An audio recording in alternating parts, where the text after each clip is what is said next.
Chapter 13, The Great Renunciation. What was to be done? The powerful of the realm rode up and down Wawel Hill, and from one hurried conference to another in the city, as they tried to plan their course of action. Clearly, they did not dare shut the gates of the city before the crown prince of Austria, nor did they dare lock their intrepid queen inside Wawel walls.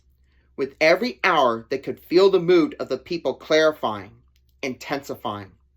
Dread of the order, enthusiasm for the proposed conversion of Lithuania, and the achievement of a greater Poland were swallowed up in romantic excitement kindled by the thought of the reunion of the youthful lovers. No, Krakow gates could not be closed. However, one thing the powerful could and must prevent. They would allow the Habsburg prince the freedom of the city below, but not of the hill. For once he was a guest in the royal castle, supporters of the pact would declare the union accomplished. Thus they reasoned in this July of 1385, while the queen and her devoted women, counting the laggard hours, tried anxiously to follow the meetings, and from windows and balconies above, to catch some glimpse of the Austrians. For Jadwiga, this was not alone her friend, it was home, Buda, coming at last to end her loneliness. William had covered the distance between the walls of his own and those of Poland's capital in less than half the time it had taken the Hungarians to escort King Louis's daughter from Buda to Krakow. Indeed, from the moment when, after confirmation of rumors of the Polish-Lithuanian negotiations reached Austria, Archduke Leopold determined to put Queen Elizabeth's promises finally to the test, and to retain his son no longer in Vienna, William's advance had known no delay. He rode through the great gate into Krakow, so often visioned. His cavalcade proceeded along Castle Street to Wawel Hill, scarcely observing the city's churches and fine palaces in their eagerness to reach the castle. But at the hill base, they found Wawel Gate barred. Kasteon Dobislav, as mayor of the castle, had power to open or close the entrance to the royal hill. He had closed it. William angrily protested. His father's fears, then, had not been unfounded. But shaken by resentment and chagrin though he was, clearly there was only one course open to him. He turned back to the city, where he could count on the hospitality of a friend, Niewoz of Dalewitz. It was he who had brought to Vienna Jadwiga's message, telling of her danger. He was warmly received in the comfortable house of this Krakowian, which stood at the corner of one of the streets running into the marketplace. There, with Niewoz and others, he arranged for the entertainment of his followers. He knew that he would have constantly to be on his guard. With the military commander and Kasteon, Dobislav, and the controlling magnates against him, anything might happen. There was now no doubt in his mind that they would have shut him even from the city had they dared. And Jadwiga, what would they dare with her? How could she and he circumvent this plot to keep them apart? Krakow seethed with excitement. Here was living poetry. The people's imagination was aflame. This was drama with the conflict of dearest fairy tales. The beautiful princess in the tower above, Prince Charming held below. Once again, youth beating its iridescent wings against the iron of dynastic power and greed. Instinctively, they assumed their roles. Extravagant rescue plans charged the air. Very near Wawel Hill, in fact not more than 10 minutes' walk from its gate, was the Franciscan monastery with its active church and refectory and surrounding flower and fruit gardens. Monasteries were in these days not only refuges in times of disorder, but popular meeting places at all times. Through intermediary friends, the Franciscans now offered hospitality to their queen. Would she not meet the Habsburg prince within their neutral walls? Continuous royal gardens and orchards ran from Wawel Hill to their own gardens. The queen could walk with her ladies along the tree-shaded July paths from her apartments to their refectory. Prince William and his suite would reach it from the city side, entering by the cloister's main gateway. This seemed an admirable plan, and one safe from the opposition's hand. The people expressed their delight in an outpouring of gifts to the brown-robed brothers. News of the proposed meetings went winging across Europe, and singers and poets and knights from far and near made ready to journey to Krakow to seek a share in them. For this was a situation in key with chivalry's fondest picturing. At last all was arranged. We can imagine Jadwiga, dressed in white and gold, her hair caught back from her forehead under a gauzy white veil held by the golden circlet of fleur-de-lis, leaving the castle about noontime with Elizabeth and Constance and others of her court, rounding the hilltop and taking the downward path. Then came a test of royal discipline. Would they proceed decorously as became a queen and her suite? Or would Jadwiga and Elizabeth, girls as they still were, break from the others, and, following the swift beating of their hearts, run along this uniting path? At the royal ecclesiastical frontier, they were warmly welcomed by the good abbot, in whose eyes was a light which showed that his own youth was not yet dead. Declaring that never before had such honor come to this house of St. Francis, he conducted them between pear trees across the courtyard to the church, where all were first to pray. As Jadwiga walked along the arched inner cloister with its frescoes of St. Francis receiving the stigmata, and of Christ treading grapes in the winepress, she must have felt her pulses throbbing. Once in the chapel, on her knees, her fingers slipping over her beads, she tried to calm herself. But how could she? William was here.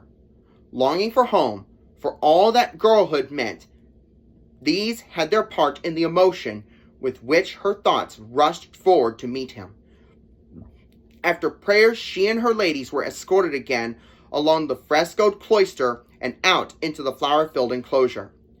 From there, they passed through an arched doorway into the long, vaulted refectory, whose 3 windows, as well as the door, gave upon the garden, and whose walls were covered with paintings of the Last Supper and other meetings between Christ and his disciples. The friendly brothers had brought in so many branches of trees and flowers that Prince William and his Austrian knights seemed hidden in an indoor garden. But to Jadwiga, as she advanced, William was swiftly distinguishable. 15, grown from boy to man, and how handsome in his plumed hat and green coat embroidered with the Habsburg eagle, his red silk hose and purple shoes. His eyes were the deep blue she remembered, and his hair, now caught in a net, the same gold. How mature he seemed, and yet still the gentle comrade she had left behind. Jadwiga did not try to hide her happiness, nor William his own. He had not yet seen his betrothed as queen. How tall in her flowing royal robe and sheer veil, how truly queenly she was. He felt that he had not before realized how clear her eyes were, or how beautiful the lines of the long oval of her face, of her straight, narrow nose, and resolute mouth with its delicately bowed upper lip. He had always loved her hair. Thus they saw, reclaimed each other. Jadwiga was indeed radiant. After the years of anxious separation, her whole nature rebounded in happy certitude, like a bough of one of her great trees that had been pulled down and held darkly to earth, and was now suddenly released to spring upward into the field of light. So her spirit leaped to a luminous plain. The necessary formal exchanges over, the queen and crown prince threw formalities aside, and while their suites were busy with their own greetings, they poured out eager questions and replies in the German of their playdays. Then in the midst of the greenery, to the music of the orchestra, Jadwiga and her fiancé took their places, and the others theirs, at the long tables following the side walls and at others stretching across the ends of the hall. There was room for more than 50 at each table. The feasting began, each couple eating from one plate. There was music during the courses, and between them, merrymaking. Interested as they were in one another, and in the monastery setting and the lavishness of the entertainment, the guests could yet scarcely turn their eyes from this reunited couple, so perfectly suited to each other. It was easy to imagine what they were so swiftly talking about, the forces and events that had kept them apart, the peril that pressed close to this very hour, the danger that threatened Jadwiga's mother and Mary. But youth could not keep its eyes fixed on peril. They had recovered each other. Together they would win. They turned with zest to the celebrating. The banquet was but a preliminary to greater festivity. When it was over, all joined in dancing to the accompaniment, not of the orchestra, but of singing. With the men and women of the nobility had come, too, members of the middle class. Many had with them their cats and dogs and porcupines. Someone had presented the queen with a little dog with a silver collar. All admired the gifts which the Habsburg prince had brought his betrothed. Though accustomed to exquisite workmanship, they exclaimed over the delicacy of the patterned eagle's wings and the jeweled girdle and chain and combs from Vienna, and over the gifts to old and new friends. Between dances, flutes and trumpets sounded again. Many foreign wines and gilded sweets were served. And then in the early evening the pair separated, Jadwiga with her ladies in return to the castle, William with his companions to their lodgings, both to dream of the next meeting. During this northern history-making autumn, such hours were repeated in the Good Brothers Monastery. Krakow, indeed most of Europe, could talk of little else. As meeting followed meeting, the old affectionate friendship between Jadwiga and William flowered into a veritable passion. It is not difficult to see the state of mind of the council determined to accomplish the Polish-Lithuanian Union. Daily matters grew worse. The strong Duke of Opeln openly abetted the lovers, and none other than Duke Zaimowit of Mazovia, whose own kidnapping scheme had failed, was known to be sympathetic. Not, it is true, because of any particular sympathy for William, but because he had no reason to love his pagan neighbor, Jogailo, and his savage Lithuanian warriors. It was rumored that some of their supporters were urging the beautiful young queen and her knightly lover to hasten a clandestine, though official, marriage. A closer watch was kept over the castle entrance. In December, Zaimowit came with his court from Mazovia to Krakow, and there signed a formal agreement of peace between his difficult province and the nation. His powerful presence fired the hope of Jadwiga and William. But just 1 month later, on the 11th of January 86, a Polish mission stood before Jogailo to inform him that all Poland had agreed to accept him as king. And now came that culminating scene, about which chroniclers differ. Some assert that William, despite surveillance, managed to enter the Wawel, and that Jadwiga, by means of a rope ladder, helped him to reach her apartment, that he was actually 15 days within the palace before discovery and humiliating escape. Others tell us that just as victory seemed secured, he had discreetly tried to force an entry to the castle, and that this gave the council their opportunity. At once they placed guards at every door. Jadwiga was virtually a prisoner, and tormented by fears for her lover's safety. She remembered the dreadful night of assassination during her grandmother's reign.